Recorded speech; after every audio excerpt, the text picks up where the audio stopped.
Bonjour, bonjour à tous. Je voudrais me présenter. Je m'appelle Urima, je suis lituanien. Avec mon mari, Vaidotas, nous sommes parents de 7 enfants et nous vivons en France depuis 10 ans. Je suis médecin pédiatre et pédopsychiatre et je travaille actuellement comme psychothérapeute à distance avec des gens lituaniens vivant partout dans le monde. J'offre des consultations, j'anime des groupes de psychothérapie, je donne des séminaires et des conférences sur des sujets variés.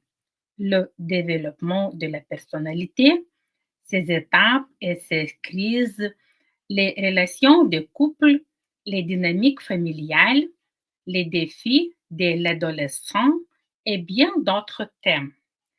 Je travaille non seulement en ligne, mais je voyage aussi pour rencontrer des communautés lituaniennes dans différents pays d'Europe, des États-Unis et même à Singapour. Depuis mon arrivée en France, je me suis mise à écrire des livres. À ce jour, j'en ai publié 5 en langue lituanienne et 2 en français. Bien que je donne des séminaires depuis plus de 15 ans, aujourd'hui est un jour particulier, car c'est la toute première fois que je vais le faire en français. Et croyez-moi, c'est un vrai défi que je me suis lancé.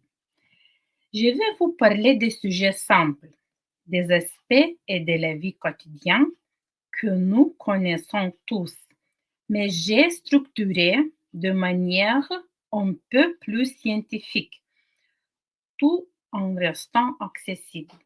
J'espère que vous appréciez les exercices pratiques et les tâches que je vous proposerai pour mettre en pratique ces bases. Je ne vous dirai rien de très compliqué ou inédit. J'espère donc que mon français et surtout ma prononciation ne gênera pas trop votre compréhension. Je m'excuse d'avance si j'ai fait des erreurs et je ferai de mon mieux pour parler lentement et répéter si nécessaire. Alors, c'est parti. Avant de parler des 5 langages de l'amour, je vais vous parler des émotions, de leur but, de leur intensité et de nos besoins psychologiques. Nous entendons souvent dire que les émotions sont positives ou négatives, bonnes ou mauvaises. On peut les appeler ainsi. Cependant, la vérité est que toutes les émotions ont leur but. Si elles ne remplissent pas ce but, elles deviennent inutiles et commencent à interférer avec notre bien-être. C'est de là que viennent ces évolutions des émotions négatives, mauvaises, défavorables. Il existe de nombreux noms pour les émotions, mais elles ont toutes une origine commune. Les émotions de base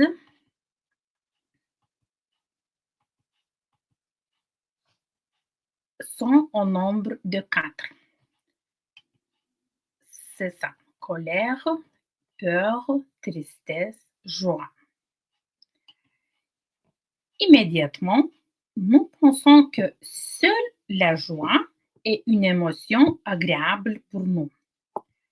Revenons aux fonctions des émotions que j'ai déjà mentionnées.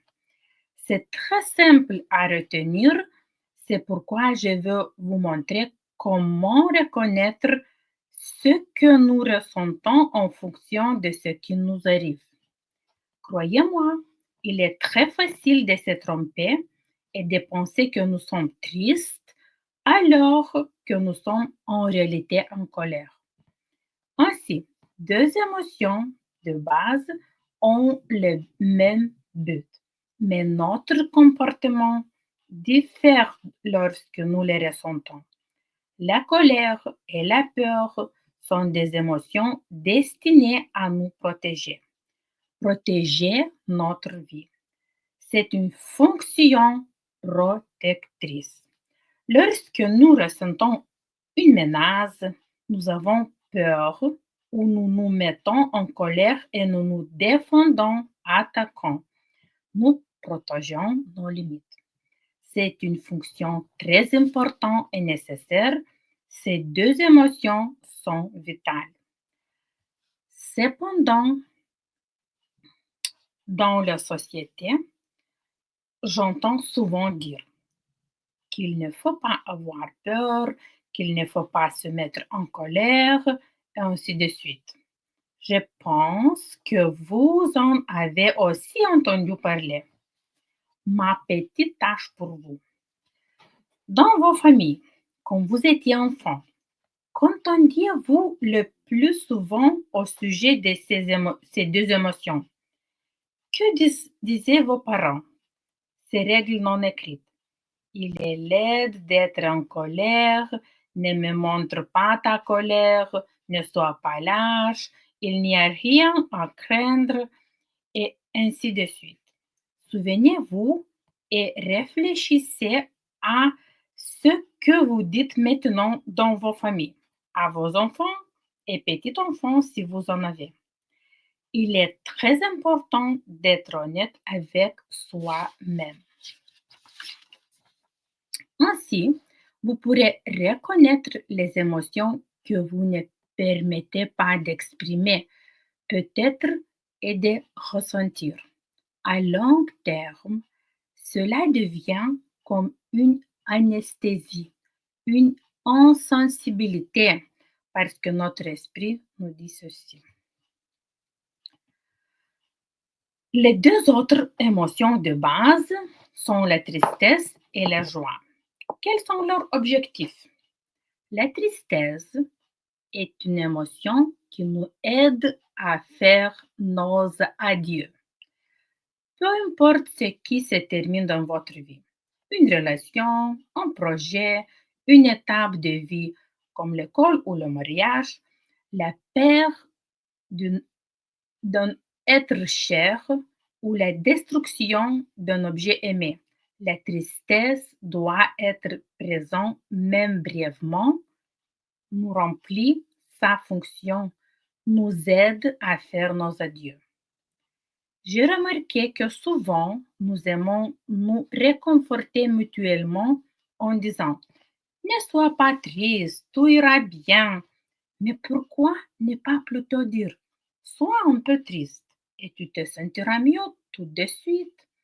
Par exemple, un petit enfant perd son jouet préféré. Nous disons immédiatement ne pleure pas, je t'en acheterai un nouveau. Et ainsi, dès son plus jeune âge, nous lui apprenons à ne pas laisser place à cette émotion essentielle qui aide à dire au revoir.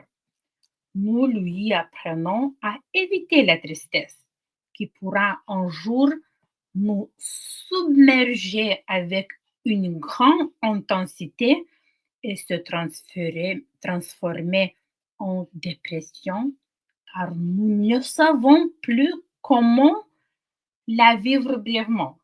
Nous n'avons pas appris. La joie est une émotion qui, contrairement à la tristesse, nous aide à faire nos bienvenus. La joie, la joie se trouve dans de nouvelles choses. Si vous manquez de joie dans votre vie, essayez quelque chose de nouveau.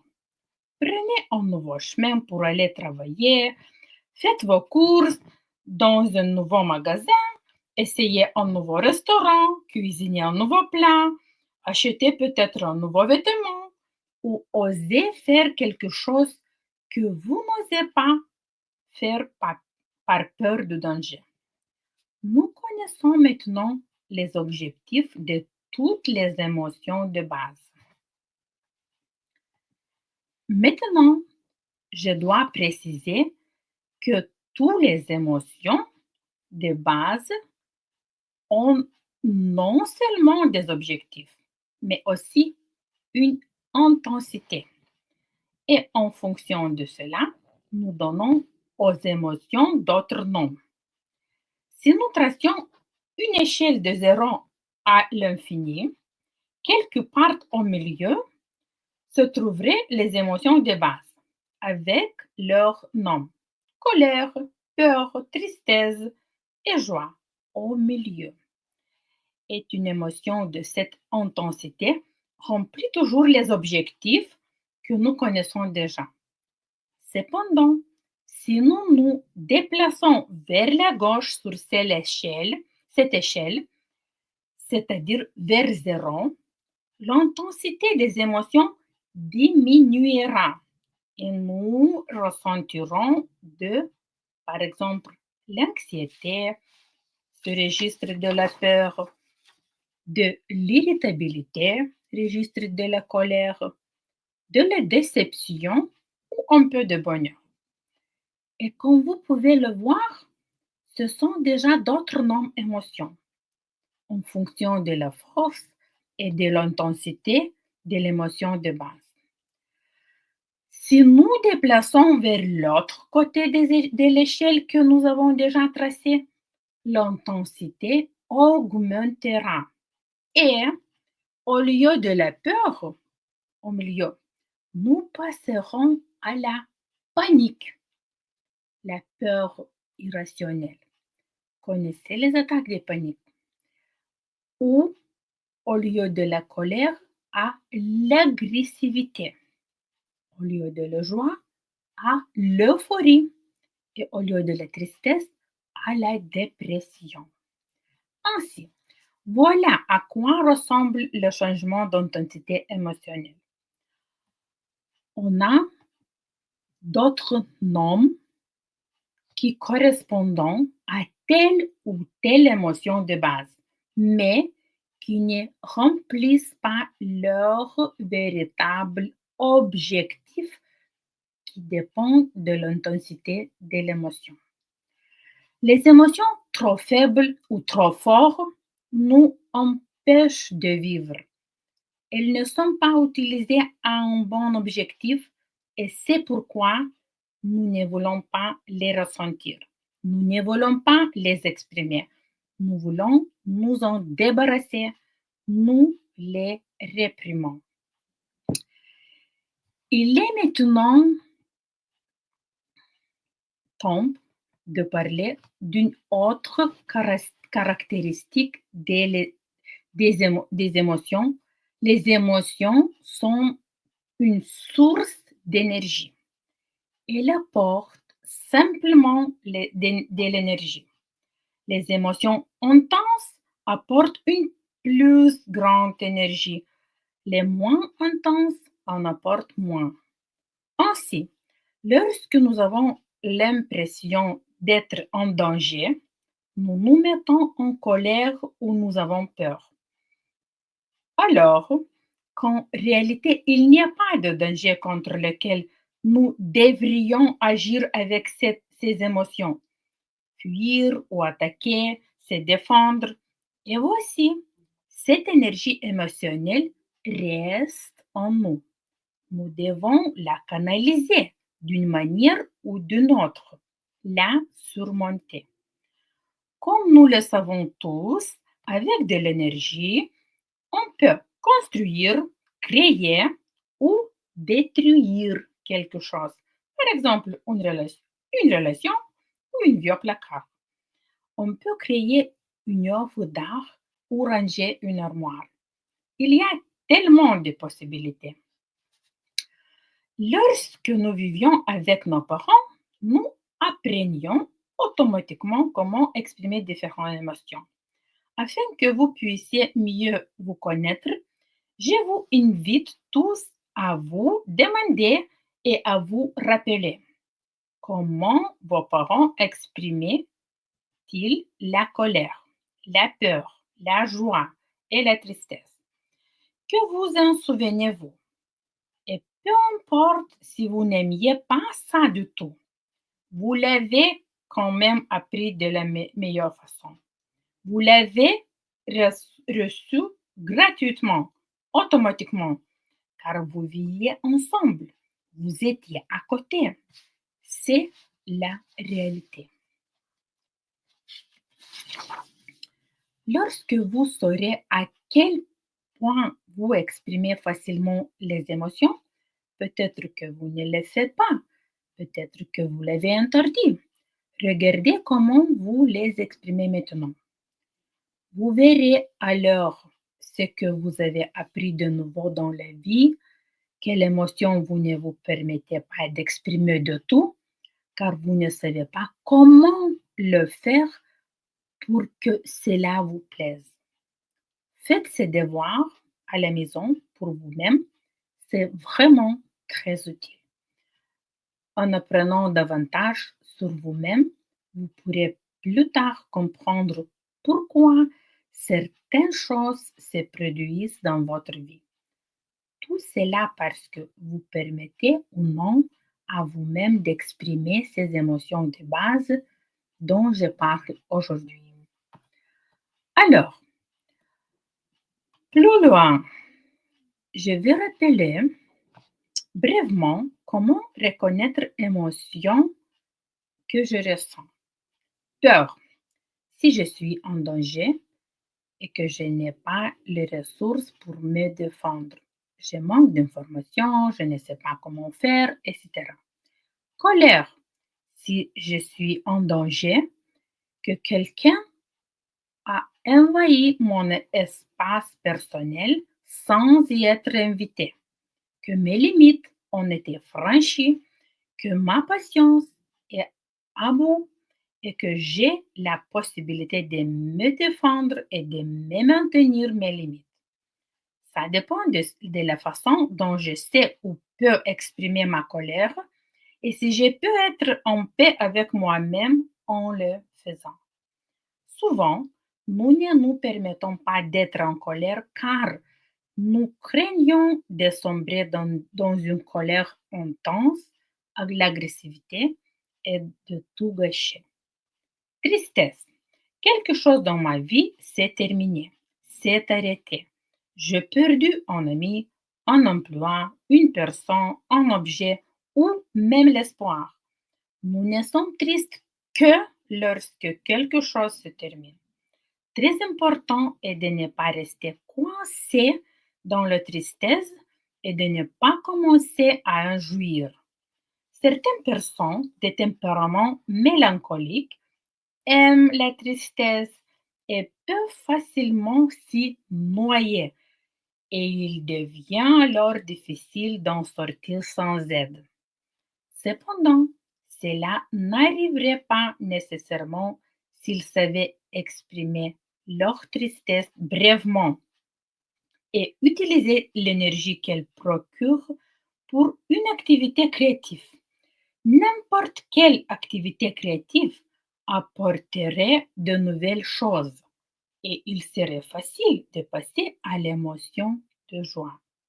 Joie dans les nouvelles choses, permettons-nous de vivre plus de nouveautés, plus de premières fois et il y aura plus d'émotions de joie dans nos vies. Bien sûr, il y a aussi la possibilité de passer à l'euphorie, une joie très intense qui apporte une grande quantité d'énergie avec laquelle nous pouvons aussi réussir à détruire quelque chose que nous ne voulons pas gâcher.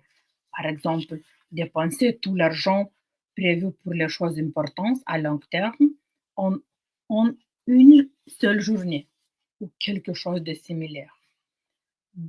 Besoin. Voici la pyramide des besoins que vous voyez qui nous montre quels besoins nous satisfaisons en première et lesquels en dernière. Si les besoins de survie ne sont pas satisfaits, Nous ne commençons certainement pas à répondre à ce situé plus haut. Cette pyramide a été créée par Abraham Maslow et elle est largement utilisée pour parler des besoins. Aujourd'hui, je voudrais discuter avec vous uniquement des besoins psychologiques situés plus haut que nous pouvons diviser en 5 groupes. Euh, Amour, liberté, importance, repos et foi. Commençons par le besoin d'aimer et d'être aimé. Euh, L'amour est à la fois un sentiment, une action et un état. C'est le désir de partager, de prendre soin de l'autre, des autres et en même temps l'attente que quelqu'un prenne soin de nous, nous donne quelque chose, partage avec nous. C'est pourquoi nous parlons d'une série d'actions qui nous permettent de nous sentir aimés et de montrer à notre tour que nous aimons les autres. Nous en parlons plus en détail prochainement. Ce sont des langages d'amour. Le prochain besoin psychologique est le besoin de liberté. On a deux aspects de ce besoin, la liberté extérieure et la liberté intérieure. Par exemple, nous sommes libres d'exprimer nos pensées en public, de choisir notre religion, notre parti politique, notre lieu de vie, ville, pays, continent. Nous pouvons nous déplacer ou rester au même endroit. La restriction de ces besoins a été clairement démontrée pendant la pandémie de Covid. Et la limitation de la liberté extérieure peut aussi être la punition d'un crime avec une peine de prison. L'autre côté de ce besoin est la liberté intérieure. Je vous invite à vous poser une petite question maintenant. Qu'est-ce que je ne me suis pas permis aujourd'hui ou cette semaine? Et qu'est-ce que je ne me permets pas depuis longtemps? Je le veux, mais je ne me le permets pas. Pourquoi? Quelle est la raison de cette restriction? Il y a certainement une raison, mais peut-être que vous réaliserez en y réfléchissant bien que cette raison est devenue obsolète ou n'a plus la même importance qu'avant. Peut-être que c'est une vieille raison qui ne tient plus. Répondez à ces questions pendant que je vous raconte une petite histoire psychothérapeutique. Une jeune fille a remarqué que sa mère coupait le bord de la viande de manière excessive avant de la mettre dans la poêle. Elle a demandé à sa mère, Maman, pourquoi coupes-tu autant de viande avant de la faire cuire? La mère a répondu, c'est comme ça que ma mère, ta grand-mère, le faisait, donc je le fais aussi. La jeune fille s'est dit que quelque chose n'allait pas et a décidé de découvrir la raison. Elle a appelé à sa grand-mère, lui a posé la même question et a obtenu la même réponse. Heureusement, son arrière-grand-mère était encore en vie et vivait tout près. Donc, poussée par la curiosité, la jeune fille est allée lui poser la question. Elle lui a demandé, Chère arrière-grand-mère, j'ai demandé à maman et à grand-mère pourquoi elles coupaient autant de viande avant de la faire cuire et elles m'ont dit que c'était parce que tu le faisais aussi. Pourquoi est-ce nécessaire? L'arrière-grand-mère a souri à son arrière-petite-fille et a répondu. Tu vois, ma chérie, quand j'étais jeune, je n'avais qu'une très petite poêle et un grand morceau de viande ne pouvait pas entrer. Je devais couper le bord pour que ça cuise bien dans la petite poêle. Voici tout le secret. Comme vous l'avez compris, ces comportements transmis de génération en génération n'avaient plus de sens depuis longtemps, mais il a continué d'être pratique. C'est une bonne chance que cette jeune fille a été capable de remettre en question cette habitude et de l'adapter aux réalités aujourd'hui. Dans ma pratique thérapeutique, j'entends encore de nombreux exemples de comportements obsolètes qui persistent dans la famille et tout le monde en souffre sans se rendre compte qu'il est possible de se permettre de changer et d'agir différemment. Suivant le besoin d'estime ou de reconnaissance. Ces besoins est souvent confondu avec des traits de caractère négatifs, tels que l'orgueil ou l'arrogance. Les gens veulent être reconnus pour qu'ils sont dans le groupe auquel ils appartiennent. On veut avoir un statut spécial. Il est très important d'avoir l'importance ou de l'influence de se démarquer, d'être indépendant et de rester valorisé par les autres. Par conséquent, se sentir utile est précieux et essentiel pour satisfaire ses besoins. Le moyen le plus courant de satisfaire ses besoins est la parentalité. En tant que parents, nous sommes significatifs pour au moins une personne, notre enfant. C'est aussi une responsabilité. De plus, notre réalisation professionnelle nous aide beaucoup à nous sentir importants. En trouvant une activité que nous aimons, nous devenons utiles au monde, nous lui servons avec nos talents et nos efforts.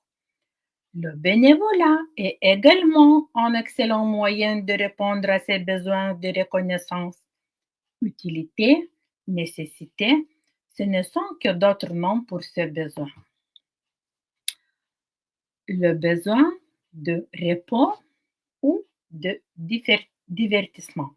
Oui, ce n'est pas un luxe, c'est un besoin. Ne pas satisfaire ces besoins peut entraîner beaucoup de problèmes pour nous-mêmes et pour les autres, car notre comportement est influencé par nos besoins.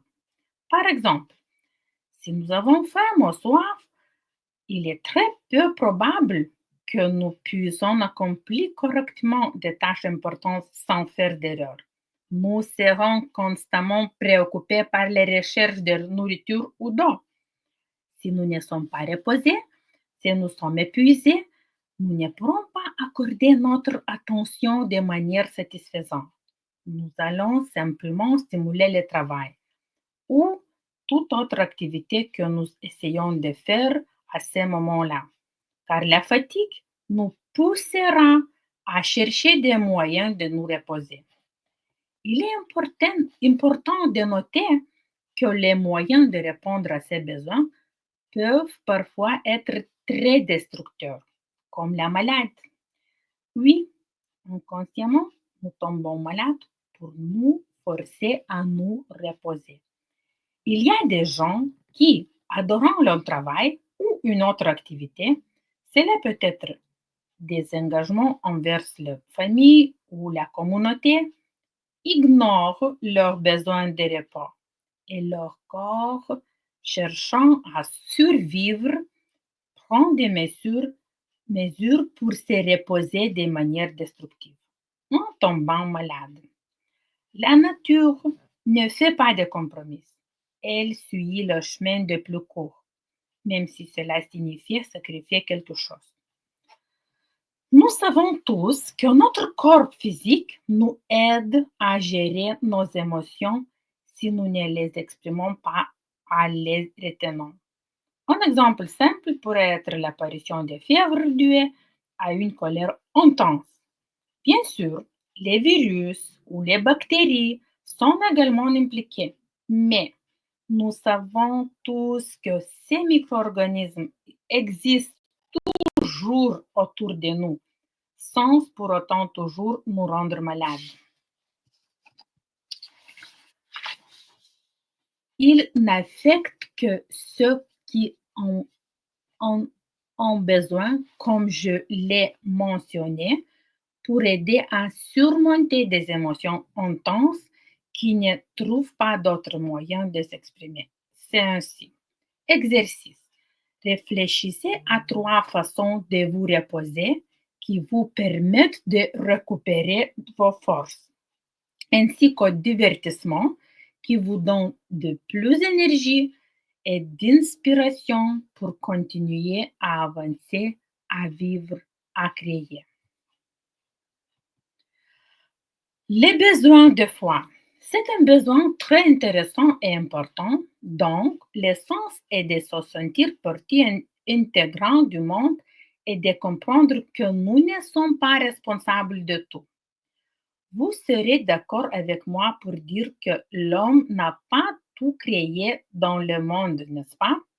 C'est pourquoi la religion existe pour expliquer la création du monde et aussi pour mieux contrôler l'homme. Mais ce n'est pas l'essentiel. Nous avons tous besoin de nous sentir protégés, de faire confiance à quelque chose de plus grand et plus fort que nous. À notre naissance, ce besoin est satisfait par nos parents ou les personnes qui prennent soin de nous.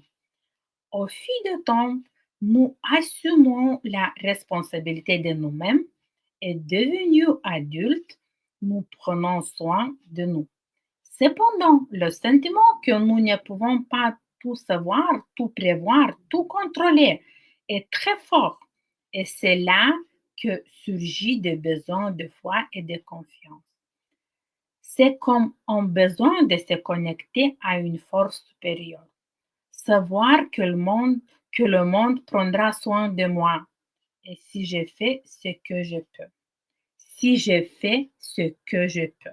Je ne sais pas si vous comprenez ce que je vais vous dire, mais réfléchissez à la dernière fois que vous avez été confronté à une situation où votre influence n'était pas totale.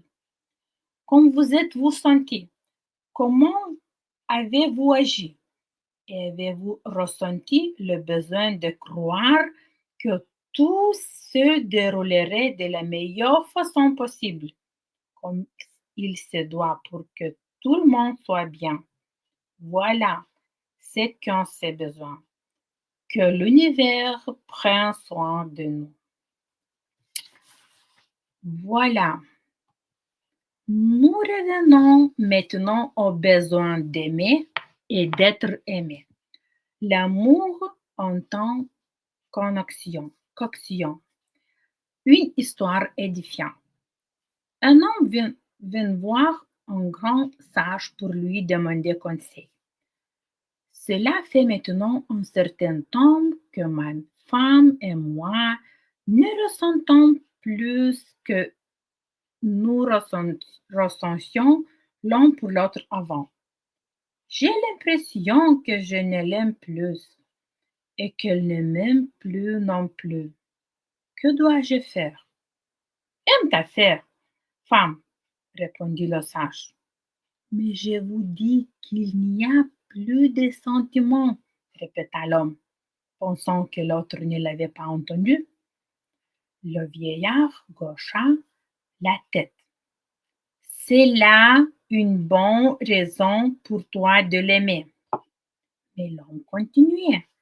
Et comment puis-je l'aimer si je ne l'aime pas? Et voici la réponse qu'il entendit. Serre-la, Écoute-la, chéris-la, montre-lui de la compassion et sacrifie-toi pour elle.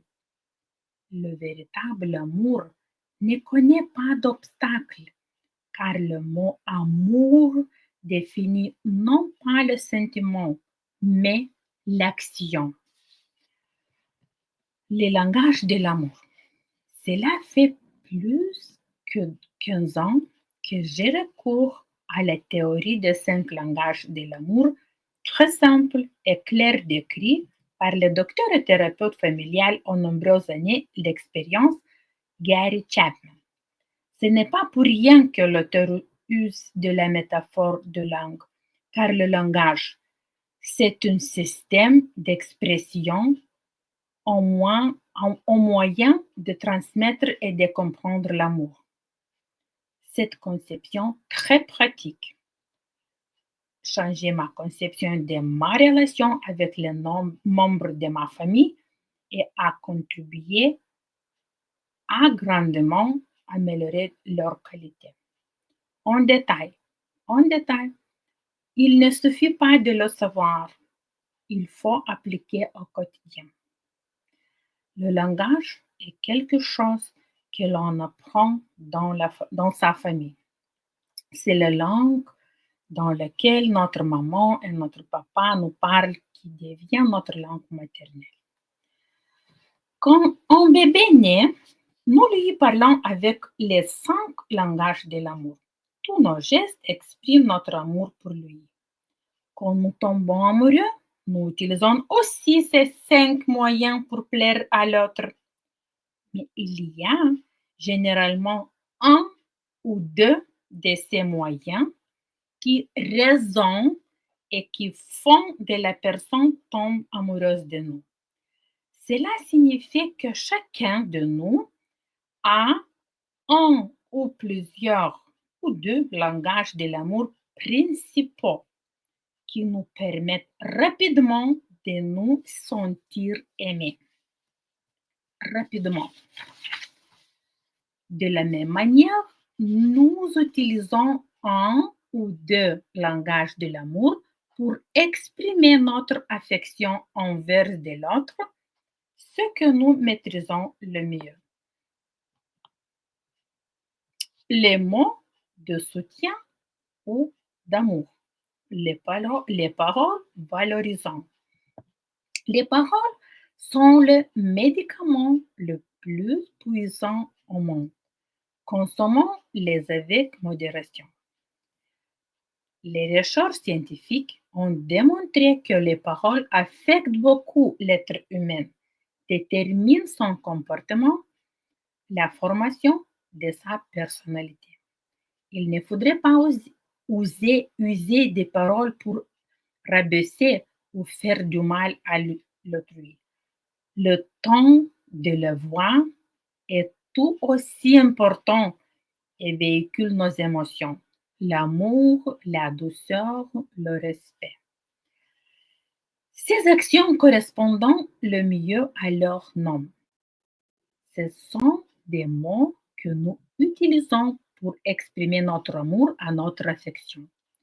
Comme toute langue, ils ont de nombreux dialectes.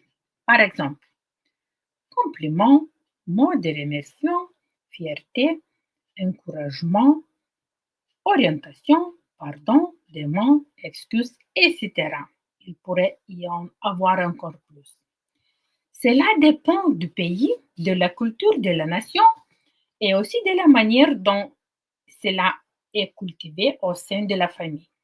En France, j'entends beaucoup de mots de remerciement et d'excuses, ce qui est bien moins courant dans mon pays natal, la Lituanie, où les gens sont plus réservés, d'une certaine manière moins polis. Quand je visite les États-Unis, n'importe quel État, que ce soit dans les rues, au restaurant ou dans un magasin, je reçois des compliments sur mes vêtements, mes parfums ou mes bijoux. Cela me surprend, mais c'est toujours agréable de s'en souvenir. Cela, je l'entends très rarement en France et jamais en Lituanie. Dans nos relations, il est très important de parler pour exprimer nos besoins, mais aussi de parler pour pouvoir les satisfaire mutuellement. J'ai une suggestion qui a vraiment fonctionné, non seulement pour moi, mais aussi pour tout. Apprenons à dire des mots de soutien à nous-mêmes. On peut toujours être fier de soi, se féliciter pour un projet réussi, même si c'est simplement un repas bien préparé. On peut dire à haute voix: «Oh, quel bon repas j'ai préparé aujourd'hui!» N'est-ce pas? Ou même annoncer au monde que nous sommes de bonne humeur. «Regardez comme je suis bien habillée aujourd'hui! Je me sens aussi bien que je n'ai l'air!» Ou quelque chose de similaire. Il n'est pas nécessaire d'attendre que les autres nous remarquent, surtout si notre langage de l'amour principal est celui de mots de soutien. Montrons aux autres ce que nous aimerions entendre. Bien, ne lésinons pas sur ces mots pour ceux que nous aimons. Exercice pratique. Avec la personne que vous choisissez, mettez-vous d'accord pour que chacun dise à l'autre des paroles d'amour de trois types au quotidien. Des paroles de gratitude, de respect ou d'encouragement et en complément. Commençons par trois par jour. Un au petit déjeuner, un au déjeuner et un au dîner. Augmentons la quantité progressivement. 3 fois par 2, 3 fois par 3, etc. Continuez ce jeu pour au moins un mois ou deux, ou même plus de si vous vouliez. Au début, il est possible que vous ayez du mal à trouver ne serait-ce qu'une seule parole, car vous n'êtes habitué à ne complimenter que les réussites de l'autre et ce n'est pas forcément toujours. Cependant, à force de patience, d'attention et de persévérance, vous verrez que, à la longue, cet exercice commencera à vous procurer beaucoup de plaisir.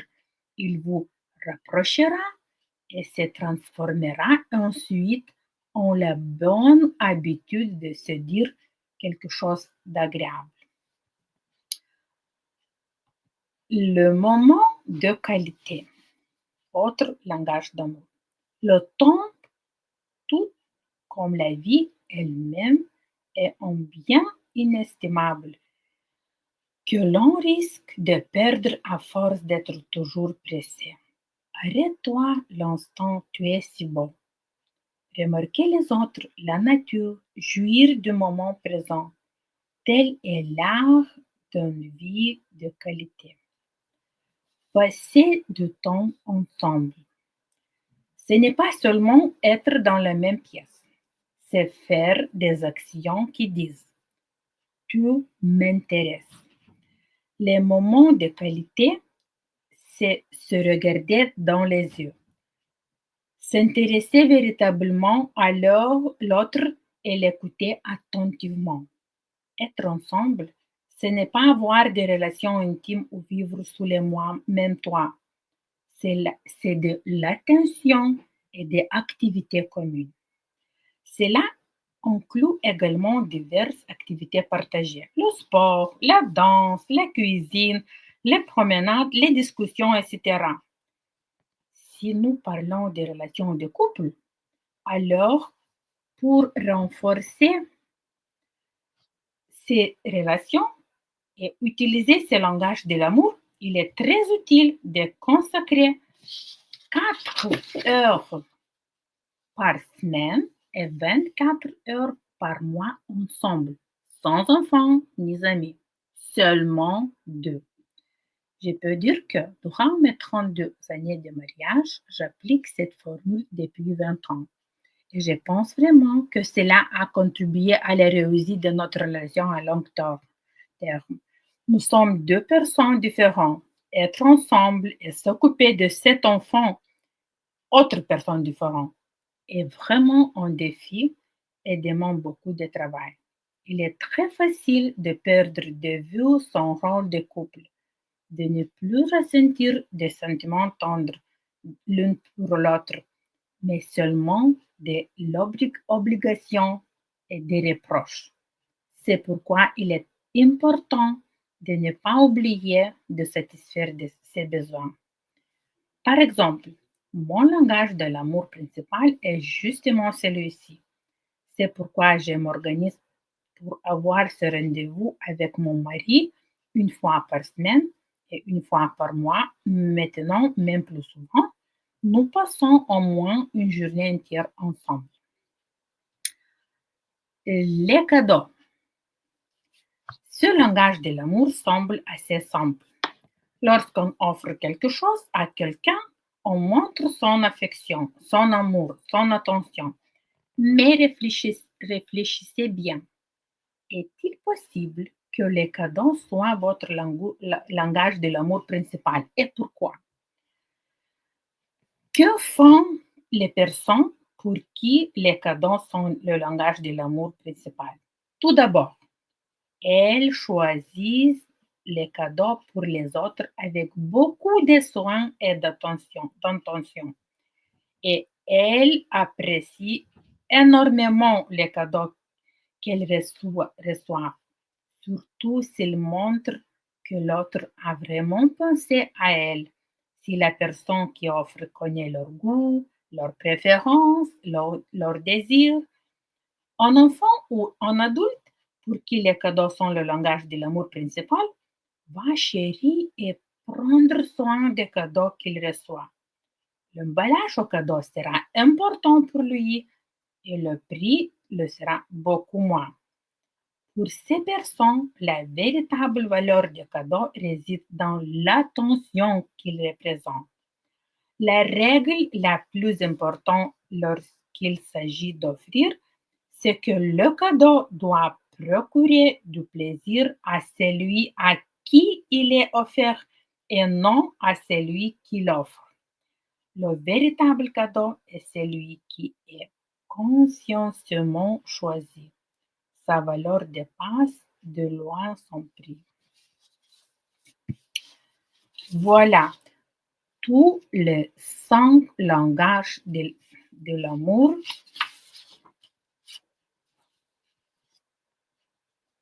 à donner à l'autre. On cite à donner à l'autre. Le don est le sens de l'amour. On peut donner sans aimer, mais on ne peut pas aimer sans donner. Auteur inconnu.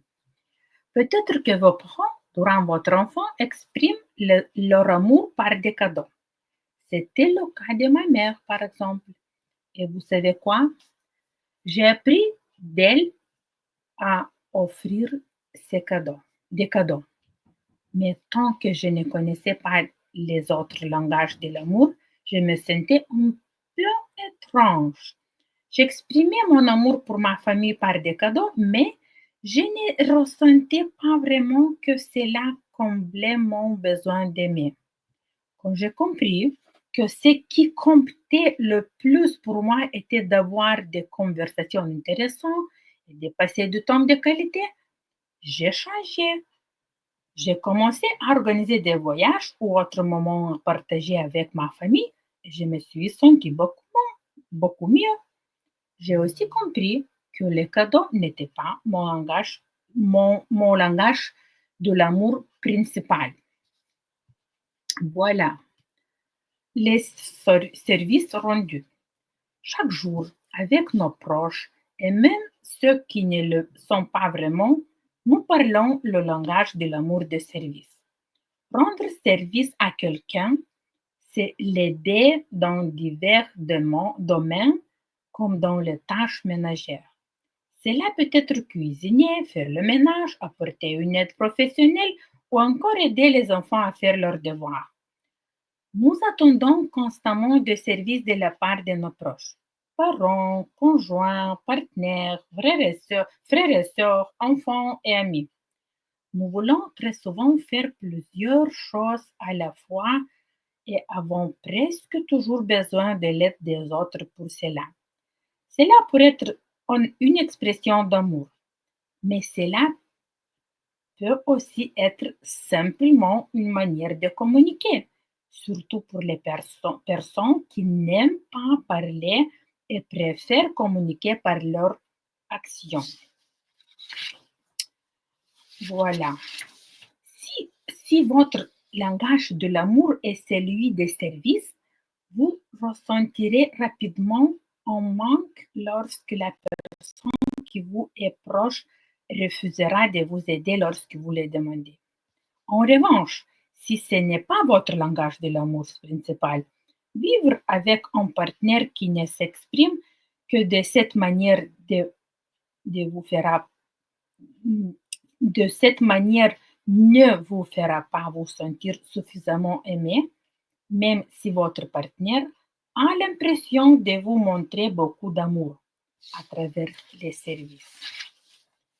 Il est donc essentiel d'expliquer clairement au sein de la famille que vous les aimez tellement que vous avez pris le temps de cuisiner, de ranger la maison ou de faire quelque chose qui n'est pas votre passe-temps favori, mais que c'est ainsi que vous exprimez votre amour.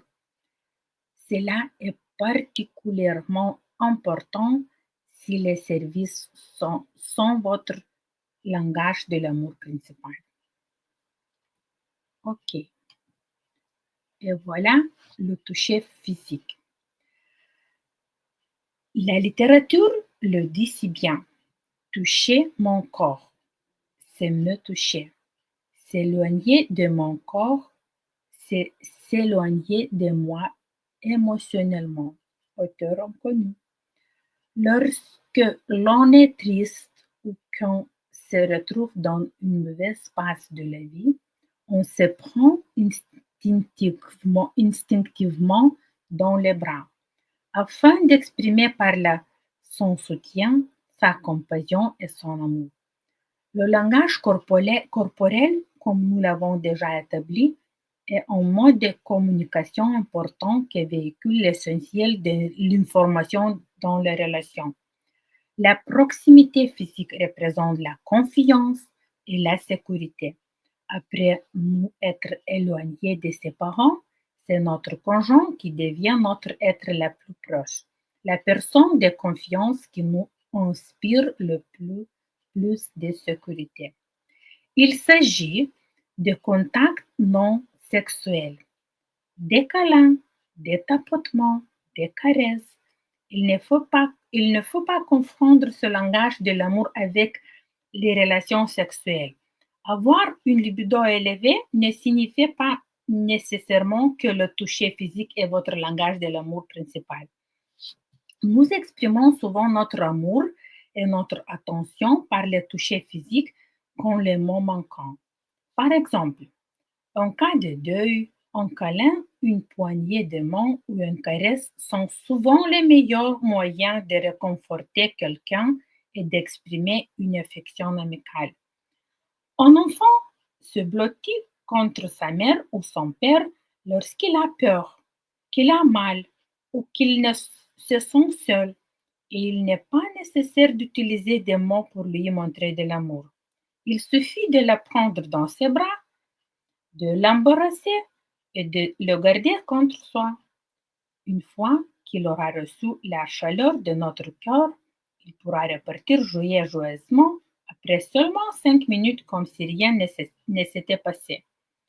Il n'est pas facile d'apprendre l'art de contact physique, surtout si l'on n'en a pas fait l'expérience au cours de son enfance ou que l'on a été victime de violences physiques par le passé. Le contact physique peut créer, mais il peut aussi détruire une relation. Cela fait de lui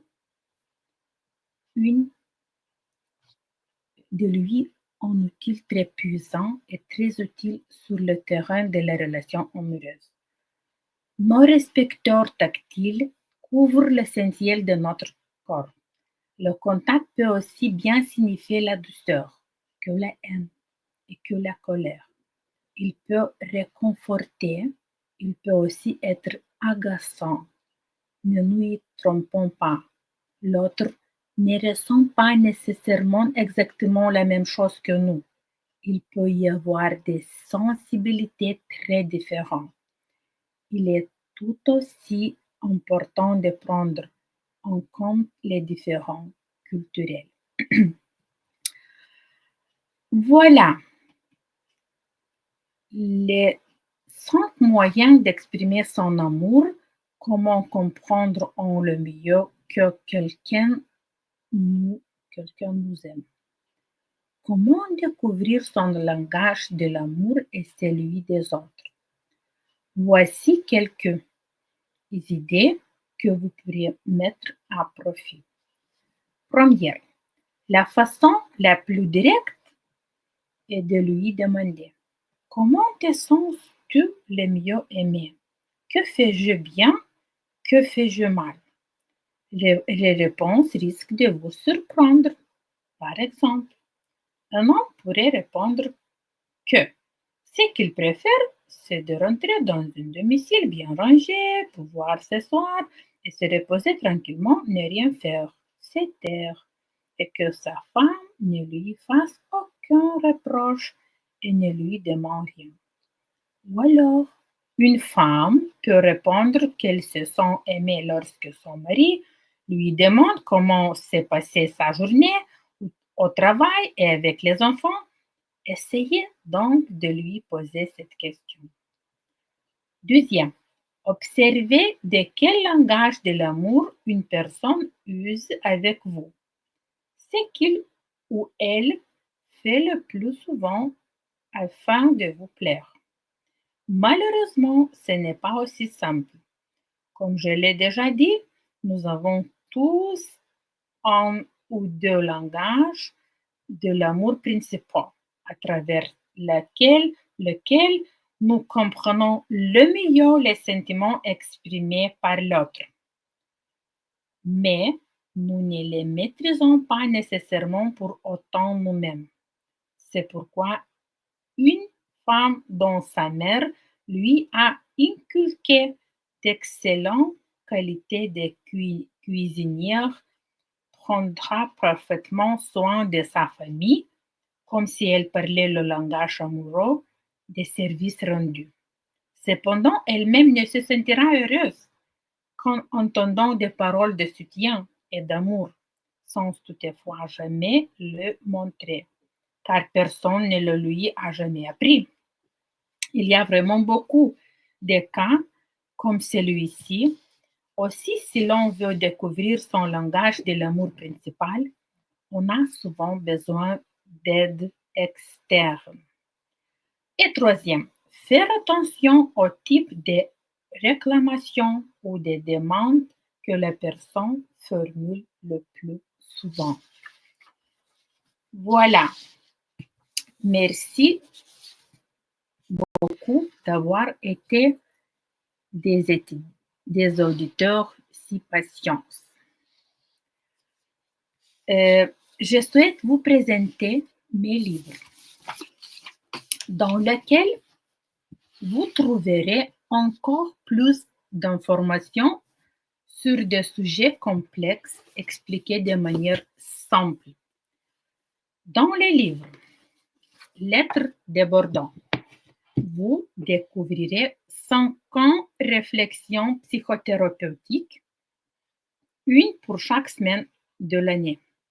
Dans ce livre, je raconte ce que ma famille et moi avons vécu au cours de notre première année après avoir déménagé dans un autre pays, en France.